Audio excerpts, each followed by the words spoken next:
Hello and welcome. It's Andrew Eborn here with another fun-filled frolic through those fields of fascinating facts.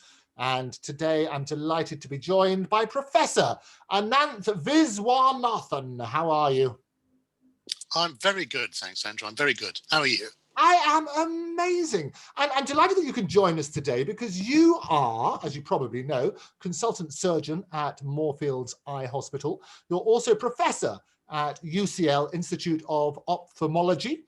And today's fascinating facts is all to do with the eyes. Now, when I look at you in the eyes, the youngest part of me is looking at the oldest part of you.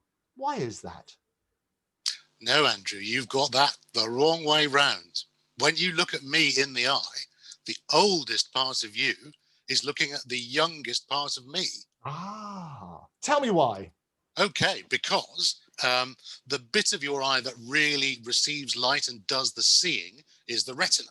That's a layer of cells at the back of the eye. And this is one of the oldest bits of your body. It starts to form when you're in the womb and you're only 3 weeks old in the womb. And when that layer of cells forms, the retina, it stays with you throughout your entire life. It never gets replaced. Whereas you're looking at my eye, and the bit of my eye you can mostly see is the front of the eye, right? So-called corneal epithelium, the front window of the eye. And that is the youngest part of me because it gets replaced every 7 days. Ah, And I see. as you know, yeah, if you've ever had a scratch on the front of your eye, it actually heals usually within a couple of days. So why the difference then? Well, I mean, the retina is, first of all, very difficult biologically to make. It's very complicated and specialized, and it's actually like a slice of brain tissue. It's a bit like the cortex of the brain. And furthermore, it's at the back of the eye. So it's very well protected by the rest of the eye, the white of the eye, the coats of the eye, and by the orbit, the bony orbit that surrounds it. But the front of the eye is literally exposed to the world. So it has to take what's coming to it. So it has to be able to repair itself very quickly. So it can be nice and fresh and support the tear film and give you clear vision. Okay, so what happens if the retina is damaged?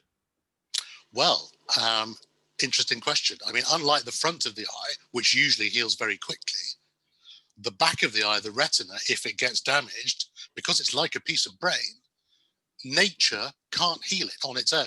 So this is why when retinas wear out in things like age-related macular degeneration, or they get damaged, or if you have a genetic defect and they don't work properly, there's not much the body can do about it. And that's why there's so much work going on at Moorfields and elsewhere on things like gene therapy, stem cell therapy, and bioelectronic implants to try and do the job of that failing or failed retina. Fascinating fact to get it the right way round. So it's the oldest part of me looking at the youngest part of you. It's rather like the Correct. skin. It's rather like the skin. Yeah, very much like the skin, because again, the skin has to face the outside world. The thing about the skin, obviously, though, is it doesn't have to be transparent like the eye. So the top layer of your skin is actually dead.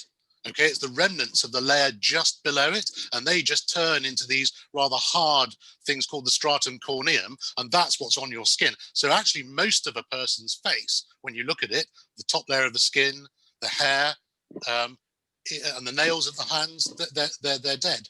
So what you're looking at when you look at a person, most of them is actually dead. It's either dead or it's about up to 7 days old. So. Extraordinary stuff. Professor, thank you very much for joining me. My pleasure. And join us next time for more fun-filled, fascinating facts. We'll see you then. Bye-bye. Bye.